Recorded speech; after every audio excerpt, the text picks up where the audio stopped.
Hello and welcome back to Storytime with Shini Cho. I am your host, Shini Cho. Today we'll be continuing reading J.R.R. Tolkien's The Silmarillion, but first, a real small announcement. I have created a Twitter and Tumblr account for people to contact me with if they don't want to contact me through comments or messaging on YouTube. So go ahead, check them out. I might post stuff there. I'm going to focus more on these videos for now, though. But if you do have book suggestions, go ahead and comment them. I might listen to them. I kind of have a couple plans. I already have a couple books planned ahead. And besides, the Silmarillion is going to take time anyways. It's a long book. But I will gladly listen to suggestions, and if stuff gets a really popular response, I might do it. And if this channel starts taking off, I might even try to do 2 recordings a day, either of 2 different books of one book, double videos. Either way, I'm gonna put some work into this, and we'll see what happens. Anyways, let's begin where we left off. We left off right at the beginning of the J.R.R. With the Valar came other spirits whose being also began before the world, of the same order as the Valar, but of less degree. These are the J.R.R, the people of the Valar, and their servants and helpers. Their number is not known to the elves, and few have names in any of the tongues of the children of Ilúvatar. For though it is otherwise in Aman, in Middle-earth, the J.R.R have seldom appeared in form visible to elves and men. Chief among the J.R.R of Valinor, whose names are remembered in the histories of the elder days, are Ilmer, the handmaid of Varda, and Eonwe, the banner-bearer and herald of Manwe, whose might in arms is surpassed by none in Arda. But of all the J.R.R, Ossë and Unnen are best known to the children of Ilúvatar. Ossë is a vassal of Ulmo, and he is master of the seas that wash the shores of Middle-earth. He does not go in the deeps, but loves the coasts and the isles, and rejoices in the winds of Manwe. For in storm he delights, and laughs amid the roaring of the waves. His spouse is Unnen, the lady of the seas, whose hair lies spread through all waters under sky. All creatures she loves that live in the salt streams, and all weeds that grow there, to her mariners cry. For she can lay calm upon the waves, restraining the wildness of Ossë. The Númenóreans lived long in her protection, and held her in reverence equal to the Valar. Melkor hated the sea, for he could not subdue it. It is said that in the making of Arda he endeavored to draw Ossë to his allegiance, promising to him all the realm and power of Ulmo, if he would serve him. So it was that long ago there arose great tumults in the sea that brought ruin to the lands. But Uin, at the prayer of Aiule, restrained Ossë, and brought him before Ulmo, and he was pardoned and returned to his allegiance, to which he has remained faithful, for the most part. For the delight in violence has never wholly departed from him, and at times he will rage in his wilfulness without any command from Ulmo his lord. Therefore those who dwell by the sea or go up in ships may love him, but they do not trust him. Melian was the name of a Maya who served both Vana and Este. She dwelt long in Lorien, tending the trees that flower in the gardens of Irmo, ere she came to Middle-earth. Nightingales sang about her wherever she went. Wisest of the J.R.R was Olorin. He too dwelt in Lorien, but his ways took him often to the house of Nienna, and of her he learned pity and patience. Of Melian much is told in the Quinta Silmarillion, but of Olorin that tale does not speak, for though he loved the elves, he walked among them unseen, or in form as one of them, and they did not know whence came the fair visions or the promptings of wisdom that he put into their hearts. In later days he was the friend of all the children of Ilúvatar, and took pity on their sorrows, and those who listened to him awoke from despair, and put away the imaginations of darkness. Now of the enemies. Last of all is set the name of Melkor, he who arises in might. But that name he has forfeited, and the Noldor, whom among the elves suffered most from his malice, will not utter it, and they name him Morgoth, the dark enemy of the world. Great might was given to him by Ilúvatar, and he was coeval with Manwë. In the powers and knowledge of all the other Valar he had part, but he turned them to evil purposes, and squandered his strength in violence and tyranny. For he coveted Arda and all that was in it, desiring the kingship of Manwë and dominion over the realms of his peers. From splendor he fell, through arrogance to contempt for all things save himself, a spirit wasteful and pitiless. Understanding he turned to subtlety, in perverting to his own will all that he would use, until he became a liar without shame. He began with the desire of light, but when he could not possess it for himself alone, he descended through fire and wrath into a great burning, down into darkness. And darkness he used most in his evil works upon Arda, and filled it with fear for all living things. Yet so great was the power of his uprising that in ages forgotten he contended with Manwë and all the Valar, and through long years in Arda has held dominion over most of the lands of the earth. But he was not alone. For of the Maiar many were drawn to his splendor in the days of his greatness, and remained in that allegiance down into his darkness. And others he corrupted afterwards to his service with lies and treacherous gifts. Dreadful among these spirits were the Valaraukar, the scourges of fire that in Middle-earth were called the Balrogs, demons of terror. Among those of his servants that have names, the greatest was that spirit whom the Eldar called Sauron, or Gorthar the Cruel. In his beginning he was of the Maiar of Aiule, and he remained mighty in that lore of that people. In all the deeds of Melkor the Morgoth upon Arda, in his vast works and in the deceits of his cunning, Sauron had a part, and he was only less evil than his master in that for long he served another, and not himself. But in after years he rose like a shadow of Morgoth and a ghost of his malice, and walked behind him on the same ruinous path down into the void. Here ends the Valuquinta. Next is the Quinta Silmarillion, the history of the Silmarils. Chapter 1. Of the beginning of days. One moment. It is told among the wise that the first war began before Arda was full-shaped, and ere yet there was anything that grew or walked upon earth, and for long Melkor had the upper hand. But in the midst of the way a spirit of great strength and hardihood came to the aid of the Valar, hearing in the far heaven that there was battle in the little kingdom, and Arda was filled with the sound of his laughter.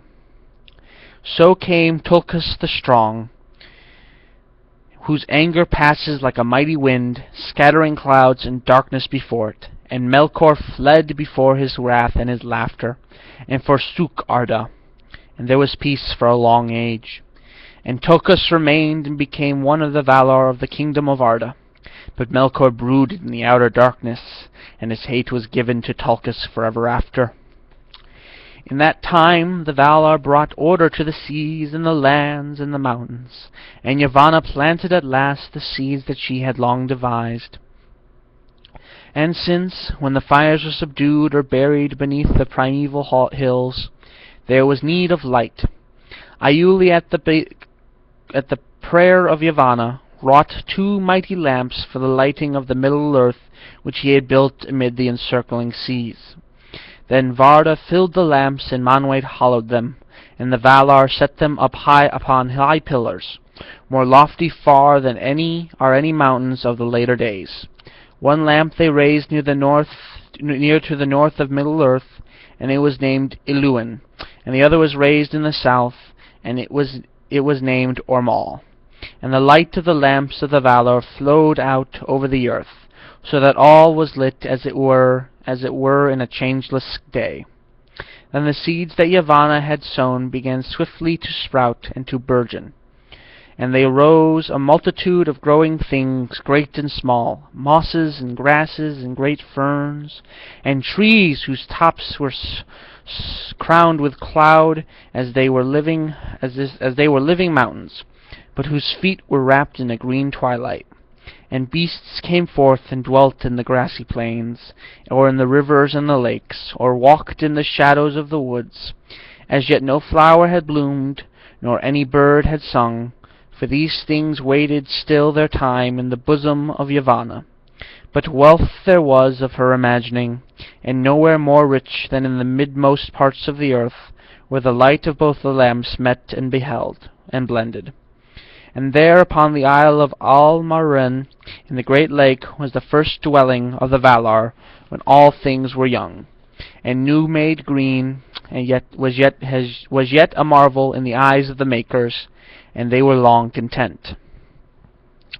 Now it came to pass that while the Valar rested from their labors, and watched the growth and unfolding of the things that they had devised and begun, Manwë ordained a great feast, and the Valar and all their host came at his bidding. But Iule and Tulkas were weary, for the craft of Iule and the strength of Tulkas had been at the service of all without ceasing in the days of their labors, and Melkor knew of all that was done, for even then he had secret friends and spies among the Maiar, whom he had converted to his cause, and far off in the darkness he was filled with hatred, being jealous of the works of his peers, whom he desired to make subject to himself. Therefore he gathered to himself spirits out of the halls of Ea, that he had perverted to his service, and he deemed himself strong.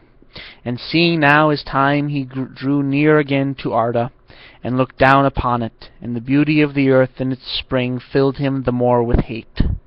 Now therefore the Valar were gathered among Al-Marren, fearing no evil, and because of the light of Illuin they did not perceive the shadow in the north that was cast from afar by Melkor, for he was grown dark as the night of the void. And it is sung that in that feast of the spring of Arda, Tulkas espoused Nessa, the sister of Orome, and she danced before the Valar upon the green grass of Al-Marren. Then Tulkas slept, being weary and content, and Melkor deemed that his hour had come. And he passed therefore over the walls of the night with his host, and came to Middle-earth far in the north, and the Valar were not aware of him. Now Melkor began the delving and building of a vast fortress, deep under earth, beneath dark mountains, where the beams of Illuin were cold and dim.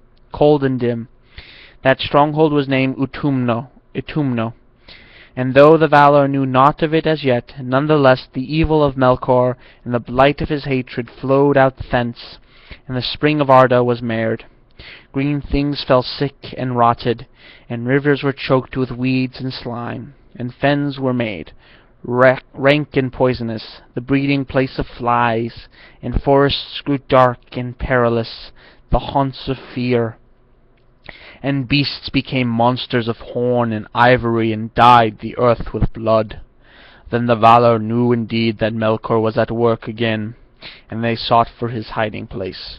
But Melkor, trusting in the strength of Utumno and the might of his servants, came forth suddenly to war, and struck the first blow, ere the Valar were prepared. And he assailed the lights of Illuin and Ormal, and cast down their pillars, and broke their lamps. In the overthrow of the mighty pillars, lands were broken, and seas arose in tumult, and when the lamps were spilled, destroying flame was poured out over the earth, and the shape of Arda and the symmetry of its waters and its lands were marred in that time, so that the first designs of the Valar were never after restored.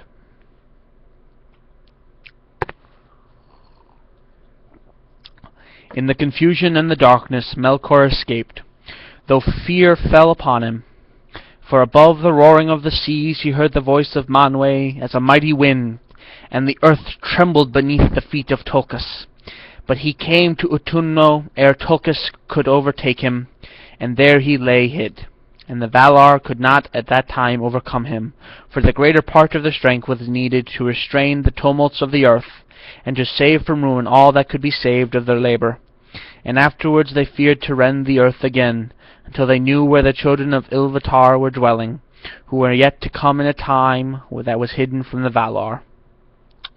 Thus ended the spring of Arda. the dwelling of the Valar upon Almaren was utterly destroyed, and they had no abiding place upon the face of the earth. Therefore they departed from Middle-earth, and went to the lands of Aman, the westernmost of all lands upon the borders of the world.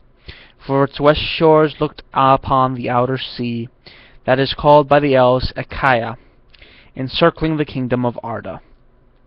How wide is that sea none know but the Valar, and beyond it are the walls of the night. But the east shores of Aman were the utmost end of Beleggair, the great sea of the west. And since Melkor was returned to Middle-earth, and they could not yet overcome him, the Valar fortified their dwelling, and upon the shores of the sea they raised the Pelori, the mountains of Aman, highest upon earth. And above all the mountains of the Pelori was that height upon whose summit Manwë set his throne. Taniquentil the elves named that holy mountain, and Olose everlasting whiteness, and Elerina crowned with stars, and many names beside. But the Sindar spoke of it in their later tongue as Aemon Ulois. From their halls upon Taniquentil, Manwë and Varda could look across the earth even into the furthest east. Behind the walls of the Pelori the Valar established their domain in that region which is called Valinor, and there were their houses, their gardens, and their towers. In that guarded land the Valar gathered great store of light, and all the fairest things that were saved from the ruin, and many others yet fairer they made anew, and Valinor became more beautiful even than Middle-earth in the spring of Arda, and it was blessed, for the deathless dwelt there, and their naught faded nor withered, neither was there any stain upon flower or leaf in that land, nor any corruption or sickness in anything that lived, for the very stones of waters were hallowed.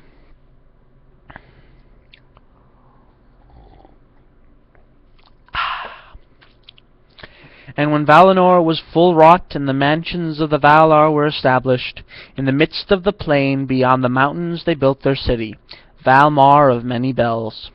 Before its western gate there was a green mound, Ezelhohar, that is named also Corolair, and Yavanna hallowed it, and she sat there long upon the green grass, and sang a song of power, in which was set all her thought of things that grow in the earth.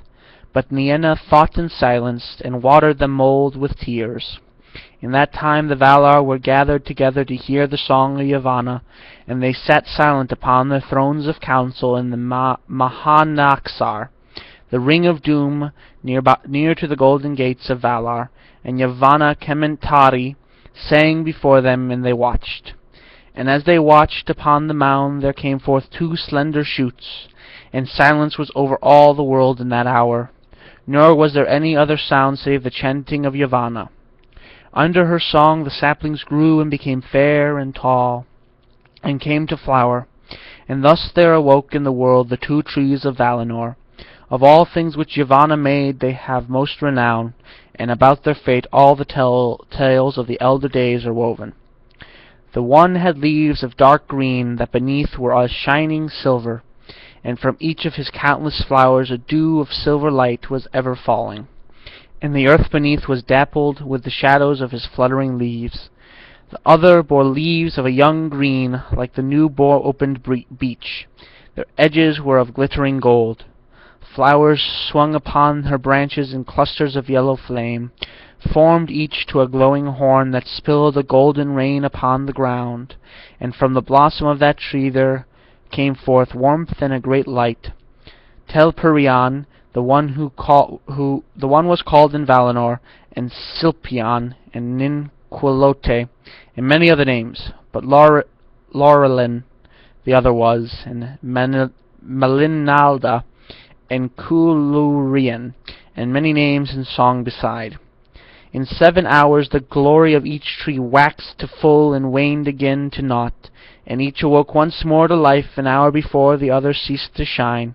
Thus in Valinor twice every day there came a gentle hour, a softer light, when both trees were faint, and the gold and silver beams were mingled.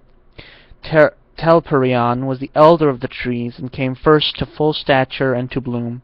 And that first hour in which he shone, the white glimmer of a silver dawn, the Valar reckoned not into the tale of hours, but named it the opening hour, and counted from it the ages of their reign in Valinor. Therefore at the 6th hour of the first day, and of all the joyous days thereafter, until the darkening of Valinor, Telperion ceased his time of flower, and at the 12th hour Lorelin her blossoming. And each day of the Valar in Aman contained 12 hours, and ended with the second mingling of the lights, in which Lorelin was waning, but Telperion was waxing.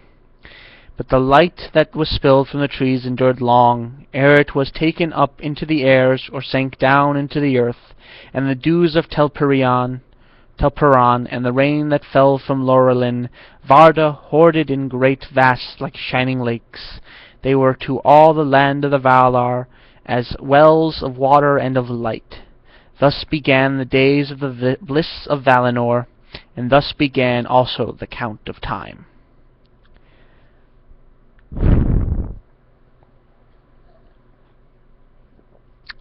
But as the ages drew on to the hour appointed by Ilúvatar for the coming of the firstborn, Middle-earth lay in a twilight beneath the stars that Varda had wrought in the ages forgotten of her labours in Ea. And in the darkness Melkor dwelt, and still often walked abroad, in many shapes of power and fear, and he wielded cold and fire. From the tops of the mountains to the deep furnaces that are beneath them, and whatsoever was cruel or violent or deadly in those days is laid to his charge. From the beauty and bliss of Valinor the Valar came seldom over the mountains to Middle-earth, but gave to the land beyond the Pelori their care and their love. And in the midst of the blessed realm were the mansions of Aule, and there he laboured long. For in the making of all things in that land he had the chief part, and he wrought them many beautiful and shapely works, both openly and in secret. Of him comes the lore and knowledge of the earth, and of all things that it contains, whether the lore of those that make not, but seek only for the understanding of what is, or the lore of all craftsmen, the weaver, the shaper of wood, and the worker in metals, and the tiller and husbandman also, though these last in all that deal with things that grow and bear fruit must look also to the spouse of Aule, Yavanna Kementari. Aule it is who is named the friend of the Noldor, for of him they learned much in after days, and they are the most skilled of the elves, and in their own fashion, according to the gifts which Ilúvatar gave to them, they added much to his teaching, delighting in tongues and in scripts, and in the figures of broidery, of drawing and of carving. The Noldor also it was who first achieved the making of gems, and the fairest of all gems were the Silmarills, and they are lost. But Manwë Sulimo, highest and holiest of the Valar, sat upon the borders of Aman, forsaking not in his thought the outer lands. For his throne was set in majesty upon the pinnacle of Tanaquintil, the highest of the mountains of the world, standing upon the margin of the sea. Spirits in the shape of hawks and eagles flew ever to and from his halls, and their eyes could see to the depths of the seas, and pierced the hidden caverns beneath the world. Thus they brought word to him of well nigh all that passed in Arda, yet some things were hidden even from the eyes of Manwë and the servants of Manwë, for where Melkor sat in his dark thought impenetrable shadows lay. Manwë has no thought of his own honor, and is not jealous of his power, but rules all to peace. The Vanyar he loved best of all the elves, and of him they received song and poetry, for poetry is the delight of Manwë, and the song of words is his music. His raiment is blue, and blue is the fire of his eyes, and his scepter is of a sapphire, which the Noldor wrought for him, and he was appointed to be the vicegerent of Ilúvatar, king of the world of Valar and elves and men, and the chief defense against the evil of Melkor. With Manwë dwelt Varda, the most beautiful, she who in the Sindarin tongue is named Elbereth, queen of the Valar, maker of the stars, and with them were a great host of spirits in blessedness. But Ulmo was alone, and he abode not in Valinor, nor ever came thither unless there were need for a great council. He dwelt from the beginning of Arda in the outer ocean, and still he dwells there. Thence he governs the flowing of all waters, and the ebbing, the courses of all rivers, and the replenishment of springs, the distilling of all dews and rain in every land beneath the sky. In the deep places he gives thought to music great and terrible, and the echo of that music runs through all the veins of the world in sorrow and in joy. For if joyful is the fountain that rises in the sun, its springs are in the wells of sorrow unfathomed at the foundations of the earth. The Teleri learned much of Ulmo, and for this reason their music was both sadness and enchantment. Salmar came with him to Arda, he who made the horns of Ulmo, that none may ever forget who once has heard them, and Ose and Unen also, to whom he gave the government of the waters and the movements of the inner seas, and many other spirits beside. And thus it was by the power of Ulmo that even under the darkness of Melkor life coursed still through many secret lodes, and the earth did not die, and to all who were lost in that darkness or wandered far from the light of the Valar, the ear of Ulmo was ever open, nor has he ever forsaken Middle-earth, and whatsoever may since have befallen of ruin or of change, he has not ceased to take thought for it, and will not until the end of days. In that time of dark, Yavanna also was unwilling utterly to forsake the outer lands, for all things that grow are dear to her, and she mourned for the works that she had begun in Middle-earth, but Melkor had marred. Therefore, leaving the house of Aiule and the flowering meads of Valinor, she would come at times and heal the hurts of Melkor, and returning she would ever urge the Valar to that war with his evil dominion that they must surely wage ere the coming of the firstborn. And Orome, tamer of beasts, would ride too at whiles in the darkness of the unlit forests. As a mighty hunter he came with spear and bow, pursuing to the death the monsters and fell creatures of the kingdom of Melkor, and his white horse Nahar shone like silver in the shadows. Then the sleeping earth trembled at the beat of his golden hooves, and in the twilight of the world Orome would sound the Valar Roma, his great horn upon the plains of Arda, whereat the mountains echoed and the shadows of evil fled away, and Melkor himself quailed in Utumno, foreboding the wrath to come. But even as Orome passed, the servants of Melkor would gather again, and the lands were filled with shadows and deceit.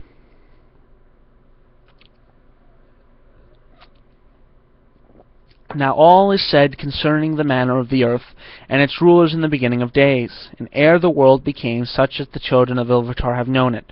For elves and men are the children of Ilúvatar, and since they understood not fully that theme by which the children entered into the music, none of the Ainur dared to add anything to their fashion, for which reason the Valar are to these kindreds rather their elders and their chieftains than their masters. And if ever in their dealings with elves and men the Ainur have endeavoured to force them when they would not be guided, seldom has this turned to good, howsoever good the intent. The dealings of the Ainur have indeed been mostly with the elves, for Ilúvatar made them more like in nature to the Ainur, though less in might and stature, whereas to men he gave strange gifts. For it is said that after the departure of the Valar there was silence, and for an age Ilúvatar sat alone in thought. Then he spoke and said, "Behold, I love the earth, which shall be a mansion for the Quindi and the Antani. But the Quindi shall be the fairest of all earthly creatures, and they shall have and shall conceive and bring forth more beauty than all my children, and they shall have the greater bliss in this world. But to the Atani I will give a new gift." Therefore he willed that the hearts of men should seek beyond the world, and should find no rest therein, but they should have a virtue to shape their life amid the powers and chances of the world, beyond the music of the Ainur, which is as fate to all things else, and of their operation everything should be, in form and deed, completed, and the world fulfilled unto the last and smallest. But Ilúvatar knew that men, being set amid the turmoils of the powers of the world, would stray often, and would not use their gifts in harmony, and he said, These too in their time shall find that all that they do redounds at the end only to the glory of my work. Yet the elves believe that men are often a grief to Manwë, who knows most of the mind of Ilúvatar, for it seems to the elves that men resemble Melkor most of all the Ainur, although he has ever feared and hated them, even those that served him. It is one with this gift of freedom that the children of men dwell only a short space in the world alive, and are not bound to it, and depart soon whither the elves know not. Whereas the elves remain until the end of days, and their love of the earth and all the world is more single and more poignant therefore, and as the years lengthen ever more sorrowful. For the elves die not till the world dies, unless they are slain or waste in grief, and to both these seeming deaths they are subject. Neither does age subdue their strength, unless one grow weary of 10,000 centuries. In dying they are gathered to the halls of Mandos in Valinor, whence they may in time return. But the sons of men die indeed, and leave the world, wherefore they are called the guests, or the strangers. Death is their fate, the gift of Ilúvatar, which as time wears ever even the power shall envy. But Melkor has cast his shadow upon it, and confounded it with darkness, and brought forth evil out of good, and fear out of hope. Yet of old the Valar declared to the elves in Valinor that men shall join in the second music of the Ainur, whereas Ilúvatar has not revealed what he proposes for the elves after the world's end, and Melkor has not discovered it. And that's the first chapter of the real story. I believe I'll stop there for the night and start again at chapter 2. Hopefully people will enjoy this as it goes on, but I will be finishing it. However, if I do get a strong enough reaction, which I haven't gotten any yet, but if I get strong enough reaction to it, I will start doing either alternating days or double video days where I'm reading a second story of more interest. I understand this is kind of a boring and dry read, as it's a lot of history and names and information that, unless if you're a hardcore Tolkien fan, you don't really care.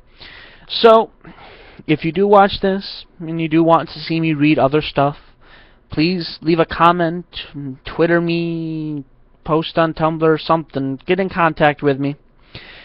And I'll either, if some people recommend the same book a lot, I'll read that as a second book.